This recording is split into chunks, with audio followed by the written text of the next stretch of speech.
Why is this for? Not for me. Okay. Well, welcome home. I think it is the sober way of welcoming you because the gravity of the moment doesn't give much space for flamboyance or rhetoric. Good that you come here at this ambassador conference to discuss, to see each other, to engage with the staff in Brussels. We can be proud to be in one of the largest diplomatic corps and networks in the world where the European Union institutions rely. It will be 1 week. It shows that it is not just a formal exercise, but to go deeper into discussion. I will not be with you the whole week, and maybe not even on Friday, because I've been called to go somewhere else in the world, and particularly in the Middle East, and you may understand. But it's clear that we are living troubled times. When I presented the strategic compass almost 2 years ago, I said Europe is in danger. And it was before the start of the Russia war of aggressions against Ukraine. It was before the major current crisis in Sahel. It was before the flooding up of the conflict in Israel and Palestine. And certainly, I think that we all agree that I don't remember a time when I could say that Europe is in danger and facing so great challenges. We have seen the explosion of violence or rivalry, together with the climate and ecological crisis, which aggravates the security risk with countries in the region, and in some places becoming unbearable. People cannot live in some places in our neighborhood due to the climate change. So the coming month will be for sure, the coming month, not the coming years, the coming month will be for sure a moment for defining the global peace and the future of our world, and for the security and the global credibility of the European Union. So let me start by talking about this event. Dear colleagues, dear ambassadors, this is a moment in which we have to have a look at the world disorder and to try to look for references that goes beyond the classical wording on disorder and crisis. In order to have this talk with you, I try to put my ideas in order, getting away from the phones and from the daily events than the never-ending flow of news, which are most of them rather depressing. Well, the first conclusion that I got from my thinking on these days is that more and more we are living in a world characterized by a greater multipolarity and fewer multilaterality. The world is full of poles. Not all of them are equal. We are very, very far away from the world in the 19th century, following the Vienna Congress, when 5 European powers steered the world. And multipolarity is not only referred to military capabilities and wealth. It's not only the military and the economy. It's also about the thinking, about different truths and different approaches to the world. It's clear that in strategic terms, we have to go with 2 big superpowers. They are not fully at par yet, United States and China. But look, when China opened to the world in the middle of the 70s, it was 1% of the US GNP, 1%. And today it's 80% of the US GNP. Amazing, no? In short time, from 1% to 80%. This is going to mark, this new bipolarity is going to mark our future. But there are other poles. In fact, there are maybe a dozen of poles which are strong and indispensable regional actors. And we are one of them. We are in an intermediate position. We are not a full-fledged great power. We are not a military alliance. We are not even a state. But we are much more than a regional power. And on this world, everyone is trying to bargain with everyone. And there is not a clear consensus on values and on desirable outcomes. It is a fragmented and transactional world. Certainly, this description is oversimplified, but it's clear that the fact that there are plurality of different actors, it increases the entropy of the system. And it has an impact on multilateralism, which is weakened due to the lack of global consensus on values and interests. And you can see that at the United Nations, where the United Nations Security Council is unable to reach any kind of agreement, and then they go to UNGA, and then UNGA bypasses the vetoes of the Security Councils, and these decisions are rarely implemented because they are not binding. And even the Security Council resolutions are neither implemented. So in this context, we have to continue fighting for multilateralism because it is the best recipe against power politics. And we Europeans, we have to reflect on how we can revive multilateralism. I hope that during this week, a lot of ideas will come from you, among ourselves, in order to, from your experience, from the field, to think about it. Now going to concrete things. I'm not going to talk about everything because it's impossible, but let me start with the most burning issue, which is, of course, the explosion of violence that we had witnessed since the 7th of October 2023. When I woke up this morning, by the crisis room phoning, I had the same feeling that I had on February 2022 when the bombs started falling in Kiev. I had the feeling that this was a moment that was going to determine the future for decades, and we were in an inflection point in the history. The unfolding tragedy in the Middle East is the outcome of a collective political and moral failure, which the Israeli and the Palestinian people are paying a high price for it. And this price will continue increasing if we refuse to see the situation as straightforwardly. This moral and political failure is due to our real lack of willingness to solve the Israeli-Palestinian problem. Yes, we committed formally on the two-state solution, but without having any credible roadmap to achieve it. And today the substance of the Israeli-Palestinian problem is not religious nor ethnic. It's a national problem. It's the problem of two people who have an equivalent right to exist on the same land.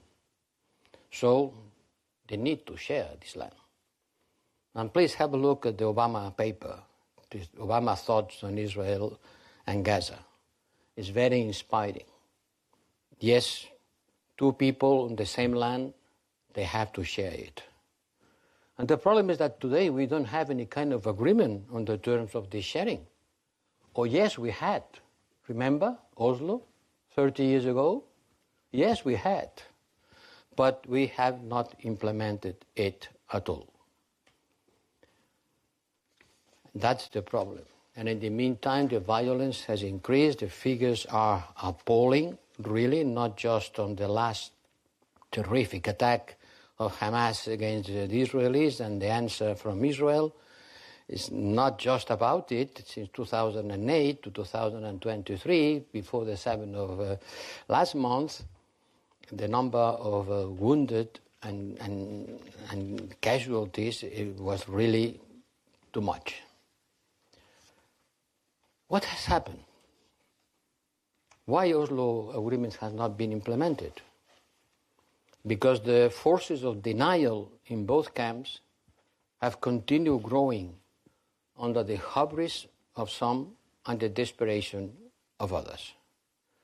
In Israel, the colonization of the West Bank has been progressing with impunity and violence against the Palestinians, and this has become even more brutal after the 7th of October. 30 years ago, there were 270,000 settlers in the West Bank. Now there are 700,000, almost 3-4 times more. In Palestine, the total lack of perspective and diabolic calculations aiming at favoring extremist forces have led to the marginalization of moderate forces to the benefit of radical forces stunned by hate. And the last year in the West Bank, there were 154 Palestinians killed and 20 Israelis. This year to date, this number is almost 400. And the barbarism of the Hamas action against Israel civilians, which is absolutely injustifiable and inexcusable, puts us in front of a paradox that in the recent years, we believe that the Israeli-Palestinian problem was to be circumvented even if the situation in the ground was continue deteriorating because of the Abraham Accords. And this illusion was shared by everyone, not just by us, by the West. And it was believed that by many that the normalization, desirable normalization of relations between the Arab states and Israel would bring peace between Palestinians and Israelis.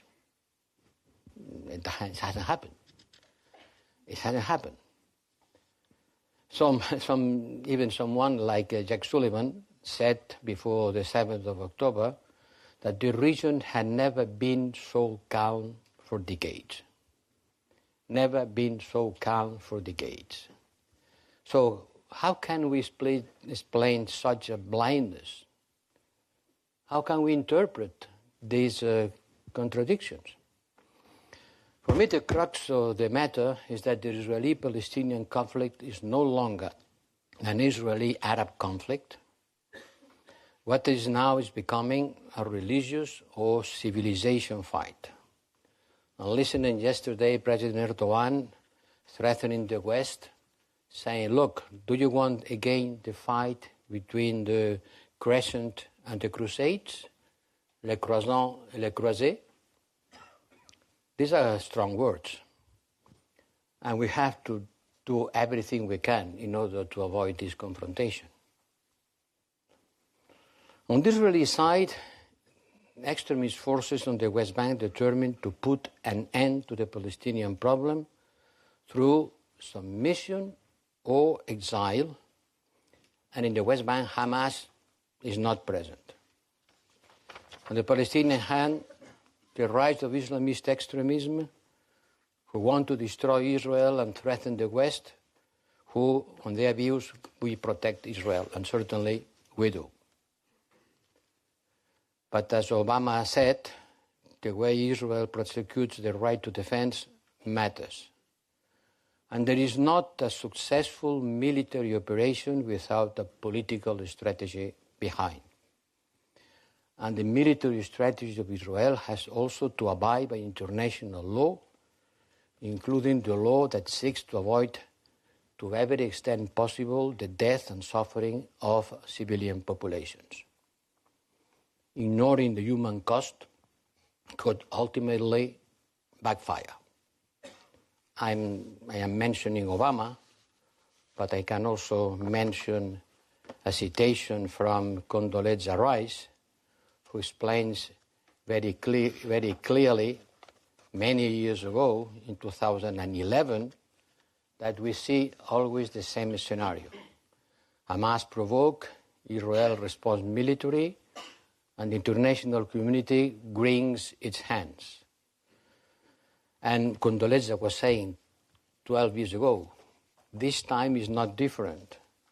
I wonder for how many years all the U.S. secretaries will have to look for the fine line between the Israel right to the self-defense and protect U.S. interest with a broad of allies and friends. the overreaction of the Israelis at the end makes them to lose the support of the international community. And it comes once and again. 2011, 2023, we are on the same place. Well, what do we have to do? First, I think that we Europeans, we have the moral and political obligation to be involved, not only by providing aid, but contributing to a durable solution. We have a certain experience on state building, and our capacity to contribute to a political solution will be a major test for our credibility. Certainly in the short term, the first priority is to break the peace of violence. And this is not going to be easy, because the humanitarian tragedy in Gaza is unprecedented. President Biden has been asking Israel not to be blinded by rage. And I think this is the message that the best friends of Israel have to send to them. Not to be blinded by rage. The right to defense has to be performed in accordance with international law, as the European Union Council has stated. But one thing has to be clear: we will not go back to the situation of 6 October 2023. This has to be an opportunity for peace. This is the core issue that we have to address. There is no military solution to the conflict. Without a political strategy, no one has to win a battle against the terrorism. You can crush people, but everywhere we have to look for political solutions. Even if Hamas is uprooted in Gaza, this will not solve the problem of Gaza, let alone the West Bank problem. So overreactions are always understandable, but never effective. And the words of Condoleezza Rice resound to me as if they had been said this morning. They were 12 years ago. I think that we have three responsibilities. We must continue sticking to a firm but balanced position, and to avoid importing in Europe this conflict at all costs. Only in France, since the 7th of October, it has been 1,000 anti-Semitic acts. This has to be fought. Anti-Semitic and anti-Muslim sentiments are totally unacceptable. And I want to thank you here in person, the work of our teams in the ground, for their remarkable contribution for me to be fully informed about how the daily conflict are going on. The second is that humanitarian solution, call it truce, window, whatever. But we need that violence recedes and the international humanitarian law being respected. From this perspective, I think that a humanitarian pause counterbalanced by an access to hostages by the international community of the Red Cross as a first step to their release is an initiative in which we should work. A massive increase in humanitarian support, the evacuation of third country nationals from Gaza, a proportionate Israeli response. All of that is necessary, as necessary it is to keep channels of communication with Israel, with the Palestinian Authority, with Qatar, with Egypt, with Saudi Arabia, and of course the US and the UN. But the important thing is to think about a comprehensive and definitive settlement which is clearly out of reach today. Today is out of reach. But on the modalities of a political process involving Israel, the Palestinian Authority, the Arab states, the European Union, Turkey, United States, and Norway, who has been playing an essential role in the past. If we don't succeed, this is the last chance for the two-state solution. If we don't succeed, we will be definitely in a spiral of violence and mutual hate for generations.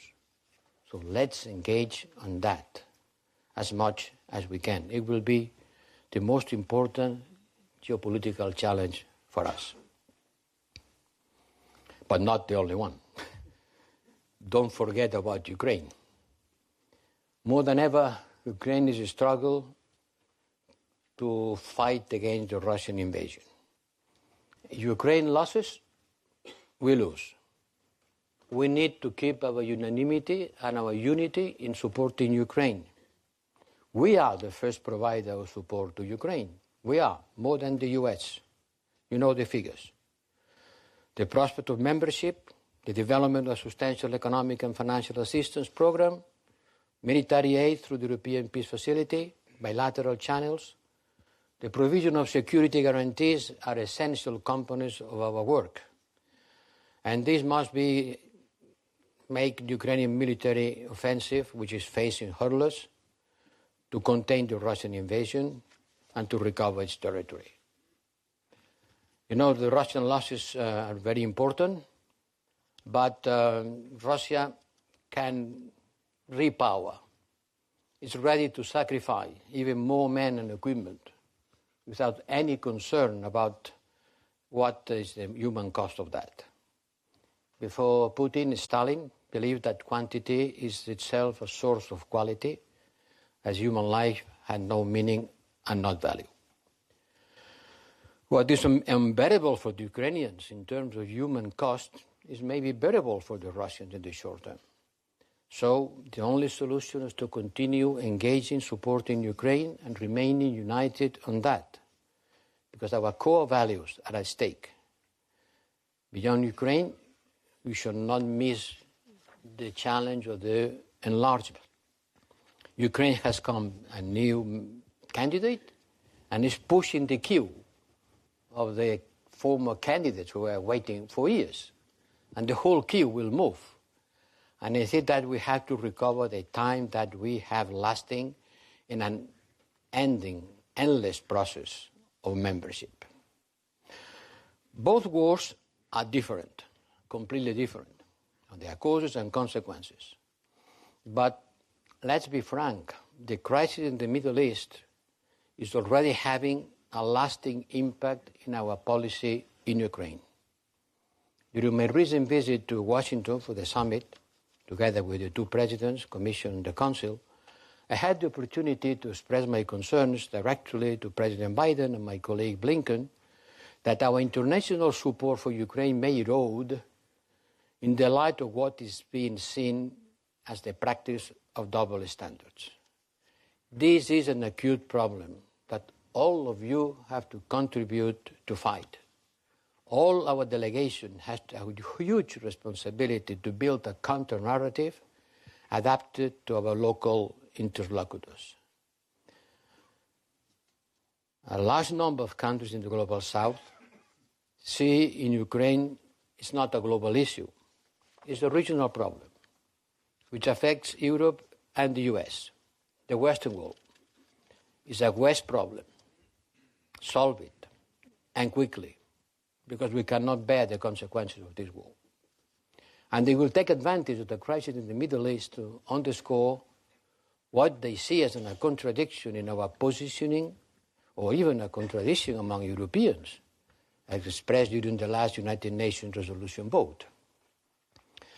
I think that we have to reaffirm our support to the United Nations and the Secretary General, who is making huge efforts on all fronts, and you, as ambassadors, you have an important role in order to accommodate your language to different contexts, talking as much about resilience or sanctions as to talk about containment, building, and reconciliation.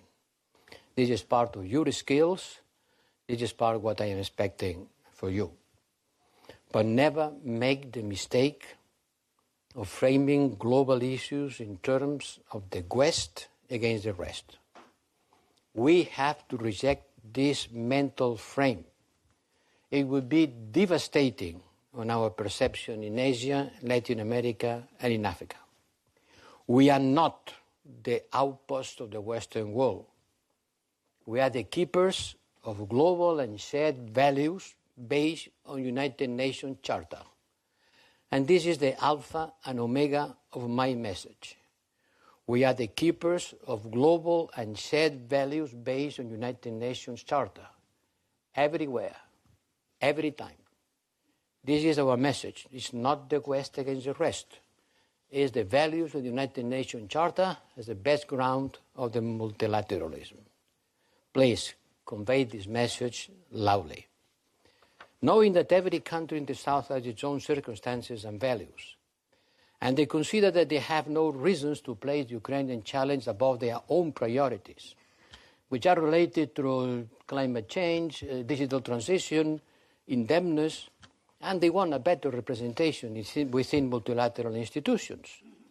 Yes, it is an expression of this multilateral world I was talking at the beginning, and we have to take care of that and understand this mental framework. It's not the West against the rest. We are the supporters of the values of the United Nations Charter as the basis of multilateralism to save the peace in the world. And then apart Russia, there is also China. How not? China is the big elephant in the room. I was in China last month, and we will hold the next EU-China summit in 1 month approximately. I went to China and I conveyed 5 key messages, which seem to me what should guide our policy toward China, our foreign policy, determined by the European Union Council. First, we don't have any desire to block China's rise or to engage in a strategic competition with it. And we don't have any difficulty on clarifying our position on Taiwan to Beijing. We will continue developing multifaceted ties with Taiwan, which don't imply recognition of its sovereignty. Second, remain firm on the idea of systemic rivalry with China. They don't like it. I understand. But I explain them to my Chinese interlocutor that certainly in some things we are rival because we defend different socio-political systems. And the rest of the world is looking at us and trying to choose between the one and the other. And China aims to roll back our universalist view of rights and taking the countries of the South, which sometimes are closer to Beijing than to us, as witness. We have to accept this rivalry confrontation with China. But being rivals doesn't mean that we are enemies. We are just presenting different eco-political systems.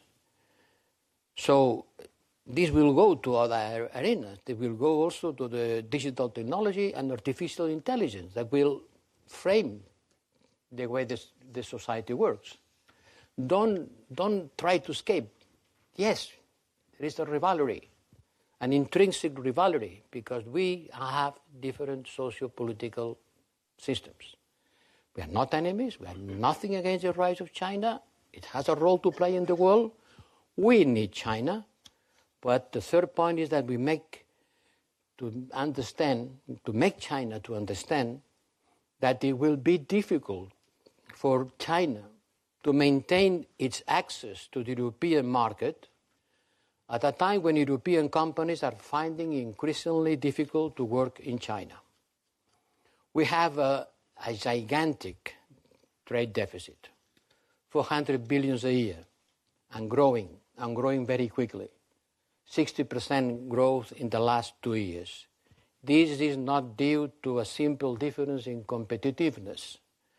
This is the China argument. This abyssal deficit is largely attributable due to the very high level of public subsidies granted to Chinese companies, as well as to the ever-increasing barriers to entry into the Chinese market. And the problem is becoming more acute as the China's export leads affecting our main industrial sectors in which we have had traditionally an advantage, automotive and chemical industries. If China continues to deny the reality and consequences of this imbalance, it runs the risk of seeing a rising demand in Europe for more protection. We are not protectionist, but maybe we have to protect ourselves. If China don't open, maybe we will have to close. And this is something that has to be discussed, and it makes me to go to the fourth point, de-risking. De-risking is not designed to get out of China, but simply to do what China is already doing, to diversify the sources of supply and therefore diversify risk. I told them by the university that we are just following the advice of President Xi when he said China needs to build a domestic supply system that is independently controllable, secure, and reliable, so that the self-circulation can be accomplished at critical moments without having strong dependencies on others. Okay, this is de-risking the Chinese characteristics. And we have our own de-risking, which at the end is more or less the same thing. Common sense. But common sense doesn't need to be with a bellic accent or ideological dimension. It's just a matter of organizing better our interaction with this very important partner. And I think that the Chinese authorities should be much more worried by the fact that the European foreign investment in China is decreasing. The ones who are there stay, but there are no newcomers. The newcomers have new opportunities in the vibrant Southeast Asia economies. So China should be much more worried for that than for our de-risking.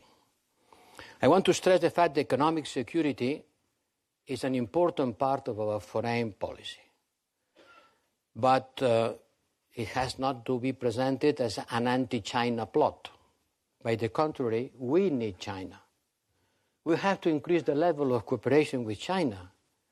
Its systemic weight is so great that there is no chance of solving any one of the world challenges without a strong engagement from China.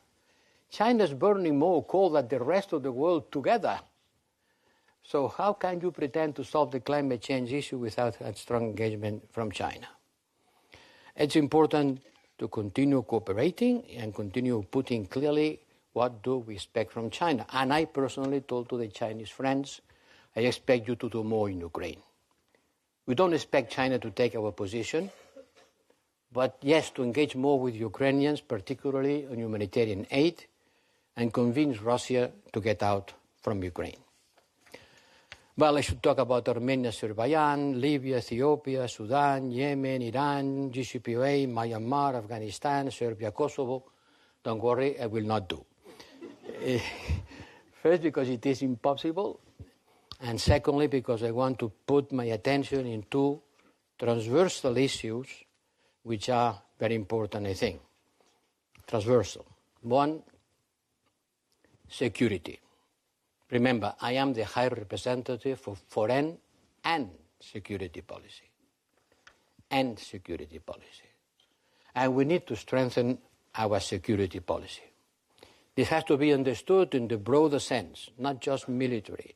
Economic security is becoming an increasingly central part of our foreign and security policy. It doesn't mean that we want to close. On the contrary, we want to develop more investments and trade links all around the world. The global gateway is there for that. We have to abandon the old-style extractivism.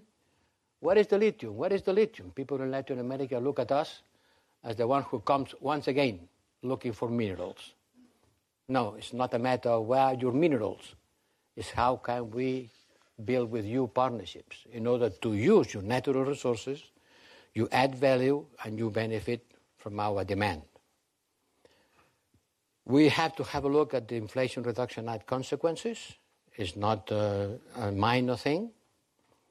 And we have to continue working for the enlargement, which is maybe our most important foreign policy. In the meantime, the European political community has to be developed. And on security, I am very happy to say that the strategic compass is going step by step, advancing. We hold the first military exercise among European Union armies out of the NATO framework in Spain the other day. Almost 3,000 soldiers from 9 European Union countries. This is the rapid deployment capacity on the way, on the making, and it will happen. And it will be the greatest contribution of this legislature to make the security policy high in the agenda. A word on Sahel. Sooner or later we will suffer the consequences of what happens there. More military juntas means more insecurity, more instability, more migratory flows towards Europe. Our strategic patience has not led results. In Niger, our lack of unity among Europeans has weakened the answer of ECOWAS, and we have failed to support African solutions for African problems. One of these mantras that we repeat, like the two-state solution, that in practical terms doesn't follow. All in all, we are making progress in the field of security and defense, but much more has to be done. We need more financial needs, and we need more coordination among our armies. The second transversal thing is the relationship with the Global South. Global South, I don't like the word. There is a complex set of people, very heterogeneous, with different positions, but it's a concept that has been through the public debate, and now today is being used by them. So we cannot avoid the fact that they call it and they feel it as being something that exists. As an answer to the West that dominated the world in the last 500 years, we understand now that it's over intellectually, but I think that we haven't taken yet the consequences and the practical conclusions of this new reality.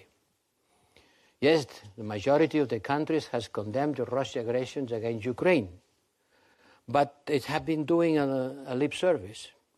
Our sanctions has not been followed by many. And the current Israeli-Palestinian conflict will increase the accusation of double standards. There are two things that have to be taken into account when we talk about the resentment against the West. One is the pandemic, and the other is the climate change. Have a look at the graph of the number of vaccinations across the time since the pandemic started. And you will see that in October 2021, 2 years ago, we, the high-income countries, we have had 1.4 doses per head, 1.4. If you were an inhabitant of a low-income country, you had 30 times less. 004, 30 times less. Yes, we have been the greatest provider of vaccines. Yes, we have been the greatest exporter of vaccines. But the reality is that when we had 1.4 doses per head, they had 30 times less. And this was a matter of life or death. And they had that very much present. They were lagging behind us. And the second thing is climate change. If you talk about climate change, keep in mind that we are responsible for almost 25% of the cumulated global CO2 emissions, almost 1/4. Africa, where there are 3 times more people than here, is responsible by 3%. And South America is responsible by 3%. So it's understandable that they tell us, yes, there is a problem. Certainly there is a problem, but who created the problem? Certainly not us. You created it. So it's clear that we have to be ready to facilitate more support for the green transition. But keep in mind the socioeconomic situation of the people around the world. There are 600 million people in Africa that have never seen an electric bubble. Never seen an electric bubble. So don't tell them that they have to be green and digital, because they will say, what are you talking about? I never seen the computer screen. I never seen a bubble lamp. So green and digital, what does it mean? I want to eat. Their priorities are different. We think on 20 years horizon. They think on 20 days horizon. And this has to be very much present on our approach. Because yes, they have to contribute to the fight against climate change, but there is a shared endeavor that comes from different responsibilities. And we Europeans, we have done our part. When we promised 100,000 million euros to support the climate transition, we have done our part.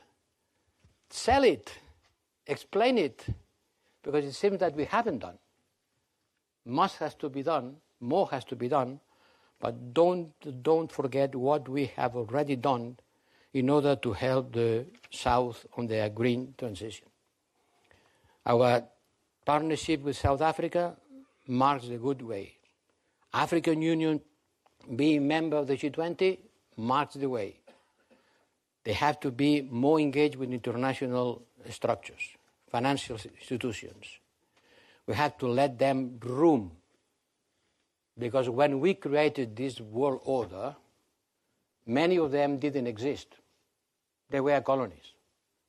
And others had such a small economic influence that they didn't count. Now they count. And they are independent countries. And they want to have their capacity to participate on the building, not of the order that was built 70 years ago, but the order that will come out of the challenges we are facing. So support Ukraine actively against the Russian disinformation. We have to keep an eye on our societies, not to get tired of supporting Ukraine. Fight against the tiredness, showing that our policy in the Middle East is first and foremost a principled policy rooted in international law.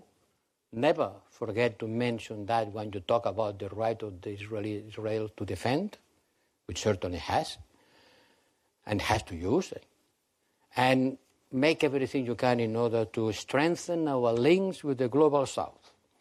In 30 years from now, no, in 25 years from now, 1 out of 4 people in the world, 25% of the people in the world will be living in Africa. This is a youth bomb, and we know it. And the youth in Africa, young people in Africa, doesn't want to be a problem. They want to have the opportunities. But can you imagine 1 out of 4 human beings will be Africa? And 4 of the 6 more quickly growing countries in the world are African. Africa is not just a land of misery and migration. It's not just a land of wars. Yes, they are, a lot. It's also a land of opportunities, and where humankind will be growing. And we have to be more active in Africa. We wanted to say that we were partners of choice. How we succeed on that? I think that not enough. If we want to be the partners of choice of Africa, we have to do more. Have to do more in all fronts. I put you a lot of duties to do. I count on you. This is a critical moment. Work hard. Thank you.